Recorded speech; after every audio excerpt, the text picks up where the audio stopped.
복잡한 정책부터 실물 경제와 투자까지 눈여겨봐야 할 경제 이슈를 깊이 있게 살펴보는 시간입니다. 경제일기 김치영 경제전문기자 전화로 만나보겠습니다. 안녕하세요. 네, 안녕하세요. 네, 오늘은 잭슨홀 미팅 얘기해 주신다고요? 네, 요즘 경제뉴스 듣다 보면 잭슨홀이라는 단어가 많이 등장하거든요. 네.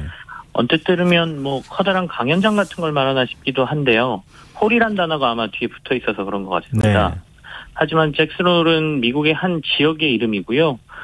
샌프란시스코에서 국립공원인 엘로스톤으로 가는 길목에 있는 오하이오민주의 한적한 시골 마을입니다. 이 잭슨홀은. 네. 겨울철 미국의 최고 스키 리조트들이 모여 있는 곳으로도 유명한데요. 그런데 이런 지역이 갑자기 경제 분야에서 이렇게 언급이 되는 이유는 매년 8월에 이곳에서 꽤 큰 금융 컨퍼런스가 열리기 때문입니다. 미국의 12개 연방은행 중에 캔자스시티 연방은행이 주최하는 행사고요. 예.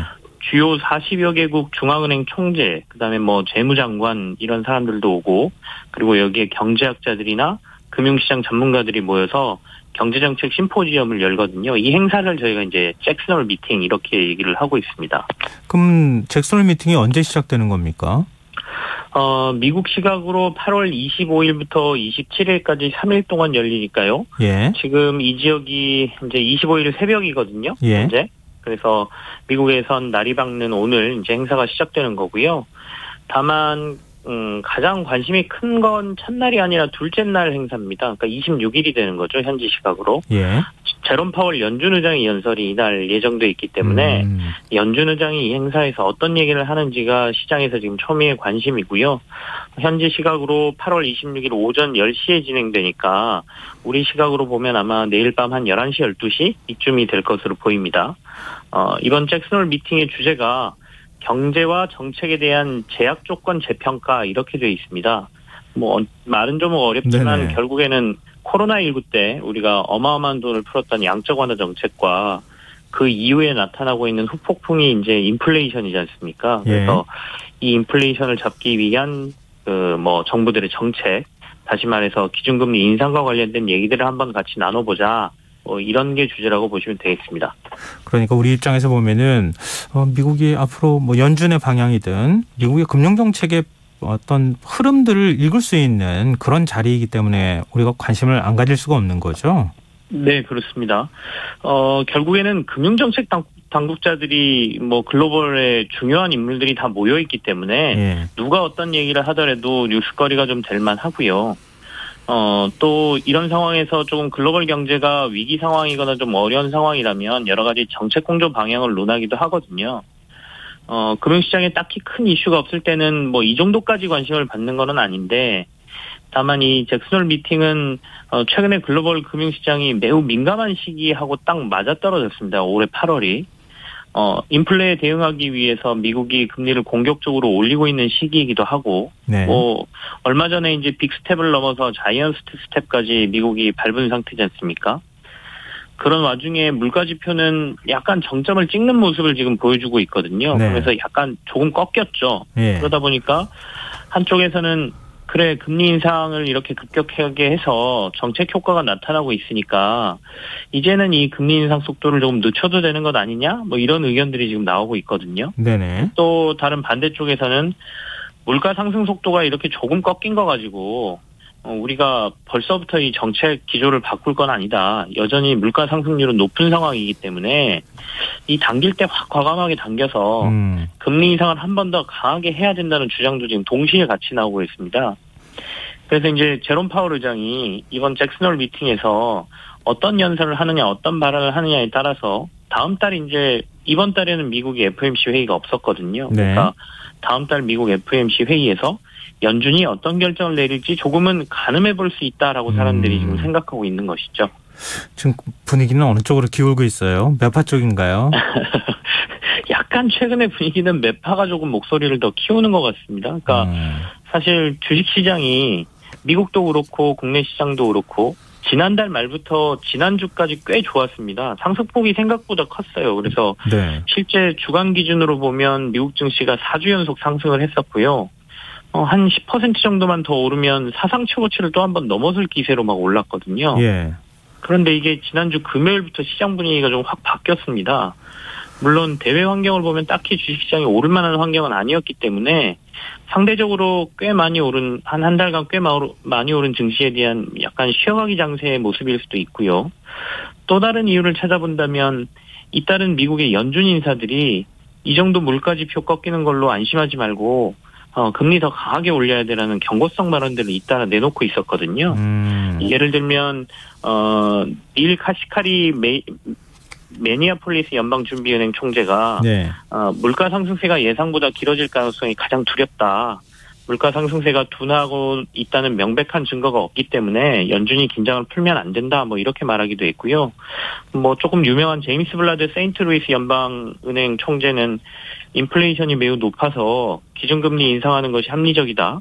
뭐 0.75%포인트 인상을 지지한다. 이런 발언도 최근에 했습니다. 그렇다 보니까 약간 매파적인 발언이 시장에 강하게 나왔고 그 영향으로 달러 강세가 또 굉장히 좀 심하게 며칠간 나왔습니다. 그러니까 미국 증시랑 우리나라 증시도 이번 주 들어서는 조금 하락하는 모습들을 보이고 있어서 그냥 조금 매파적인 발언이 이번에 잭슨홀 미팅에서도 제롬 파월 의장도 이어서 나오는 거 아니야라는 시장의 분위기는 살짝 있는 상황입니다. 뭐 제롬 파월 의장이 어떤 발언을 내놓느냐 여기에 이제 모든 관심이 다 쏠릴 것 같은데 어떤 네네. 발언을 내놔야 증시나 금융시장이 좀 안정적인 반응, 좀 긍정적인 반응을 보일까요? 정말 강한 매파적 발언만 아니면 그래도 시장은 조금 안도할 가능성이 있어 보입니다. 뭐 잘 아시겠지만 금융시장이 제일 싫어하는 거는 사실 불확실성이거든요. 그러니까 지금처럼 매파적일 거다, 뭐 아니다, 뭐 다소 완화적일 거다, 뭐 이런 논쟁 자체가 시장은 싫은 겁니다. 그러니까 뭐 매파적이면 매파적이고 아니면 아닌 거지 자꾸 이리저리 왔다 갔다 거리는 게 좀 싫은 거거든요. 그래서 어쨌든 간에 이벤트가 소멸하고 나면 불확실성 해소라는 측면으로 보고 시장의 변동성을 좀 줄일 가능성이 있어 보입니다. 이제 다만 제일 안 좋은 것은 아까도 말씀드린 것처럼 불확실성을 남기는 것이거든요. 예. 그러니까 제롬 파월 의장이 굉장히 모호하게 발언을 해버리는 거죠. 그러니까 물가가 좀 꺾이는 것 같기도 한데 일단은 좀 지켜봐야 될 것 같습니다. 뭐 이렇게 얘기한다든지. 예. 이번에 울트라 스텝도 논의는 하고 있지만 꼭 그렇게 해야 되는지는 잘 모르겠습니다. 뭐 또 이런 발언을 한다든지요. 그러니까 이렇게 좀 애매하게 발언할 경우가 제일 안 좋고요. 차라리 강력하더라도 강력한 발언을 하고 며칠 지나면 이제 실제로 정책이 나오고 시장은 불안감 해소로 해석할 가능성이 있어서 애매한 발언만 안 나온다면 잭슨홀 미팅이 끝나고 나면 아예 시장은 불확실성 해소로 생각하고 조금 안정될 가능성이 있어 보입니다. 늘 애매하게 말하던데. 네. 예, 그러게. 자. 책임지기 싫어서 하는 것도 있습니다. 예. 네. 근데 지금 연준에 대한 책임론도 적지 않아요. 네네네. 연준이 좀 더 빨리 대응했더라면 이렇게 물가 많이 오르지는 않았을 것이다. 이런 의견에 대해서는 어떻게 보세요? 사실 재밌는 게요. 그러니까 우리나라는 지난해 선제적으로 2차례 금리 인상을 했지 않습니까? 예. 그것과 달리 말씀하신 것처럼 미국은 올 들어서 급하게 금리 인상을 시작했거든요. 그렇다 보니까 물가를 잡는데 실기를 했다는 얘기가 나오고 그러다 보니 조금 더 급하게 하는 0.5%포인트 뭐 빅스텝이라고 하는 것도 하고 그것도 부족해서 이제는 0.75%포인트를 한꺼번에 올리는 울트라 스텝도 밟게 되는 것이죠. 네. 근데 진짜 재밌는 건 지난해 잭슨홀 미팅 때요. 제롬 파월 연준 의장이 한 얘기를 저희가 되돌려서 생각해 보면 지난해 8월에 어떤 얘기를 했냐면요. 미국의 그때 물가 지수가 슬금슬금 꽤 오르고 있었습니다. 예. 그때 연준 의장이 잭슨홀에 와서 인플레 우려가 어떻게 보면 인플레는 일시적이야라는 얘기를 굉장히 강조했습니다. 그러니까 그 연준 제롬 파월 의장이 연설하는 동안에 일시적이라는 단어만 10번 이상 사용할 정도로 인플레가 그렇게 장기적으로 갈 게 아니고 일시적인 현상이니까 너무 걱정하지 말라고 시장에다 사인을 굉장히 줬었거든요. 예.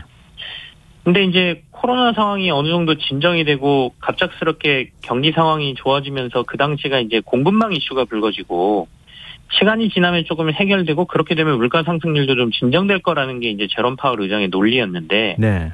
결과적으로는 이때 타이밍을 놓쳤다는 평가가 이제 맞게 된 것이고요.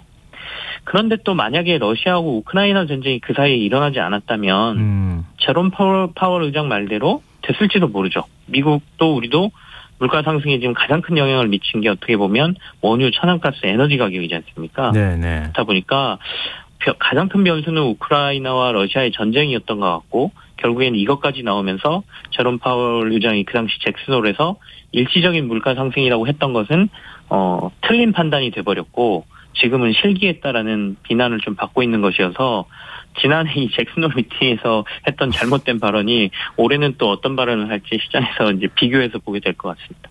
맞았지만 틀렸다. 뭐 이렇게 얘기할 수밖에 없을 것 같은데. 그 표현이 어떻게 보면 굉장히 정확한 표현인 것 같습니다. 또 과거 잭슨홀 미팅 때는 어떤 얘기들이 오고 갔습니까? 꽤 중요한 얘기들이 많이 오가서요. 2000년도 이후에 이 잭슨홀 미팅이 꽤 시장의 주목을 받게 돼버렸습니다. 그러니까 2005년도에 인도 중앙은행 총재였던 나구잔 라잔이라는 총재가 글로벌 금융위기 가능성을 이 당시에 언급을 했었어요. 근데 저희가 실제로 2008년도에 미국발 글로벌 금융위기가 생겼지 않습니까? 네네. 그랬고 2010년도에는 이제 금융위기 이후에 벤 버냉키 연준 의장이 양적 완화 정책 등을 여기에서 밝혔거든요. 잭슨홀 미팅에서. 그렇다 보니까 그런 굵직굵직한 것들의 발언이 나오는 장소로 이제 글로벌 금융시장에서 인식이 돼버리면서 매년 8월에 이 잭슨홀 미팅이 열릴 때마다 뭐 금융시장이나 언론의 관심이 집중되고 있다 이렇게 보시면 되고요. 예. 최근 3년간의 이 잭슨홀 미팅의 주제를 좀 살펴보면 2019년도에는 통화정책의 도전이라는 주제를 다뤘고요. 2020년에는 앞으로 10년의 탐색, 통화정책에 대한 시사점이라는 주제를 얘기를 했고 네. 2021년인 작년에는 불균등한 경제에서 거시경제 정책이라는 주제로 논의를 나눴습니다. 그리고 이번 잭슨홀 미팅의 또 다른 관심은 이창용 한국은행 총재도 연설에 나서게 돼 있어요. 예정돼 있거든요. 네. 그래서 주최 측의 요청으로 이제 이창용 한국은행 총재가 연설을 한다라고 하는데 이 잭슨홀 미팅에서 우리나라 하는 총재가 연설을 하는 건 이번이 처음입니다. 그래서 이 총재가 옛날에 국제통화기금 IMF에서도 일을 하셨고 아시아개발은행 등 국제기구를 거친 세계적인 경제학자로 인정을 받고 있기 때문에 네네, 이 부분도 알겠습니다. 고려가 된 것 같고요. 네네. 그리고 또 우리가 먼저 기준금리를 인상했지 않습니까? 마무리하겠습니다. 네네. 네네. 어떤 발언할지 좀 저희도 지켜보겠습니다. 오늘 말씀 고맙습니다. 네, 감사합니다. 네, 김치영 정계전문 기자였습니다. 김성환의 시사 1부 순서는 여기서 마무리하겠습니다.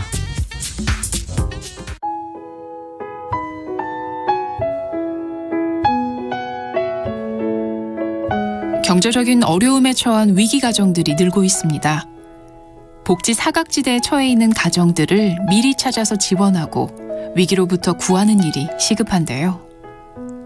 KBS 강태원 복지재단은 전국의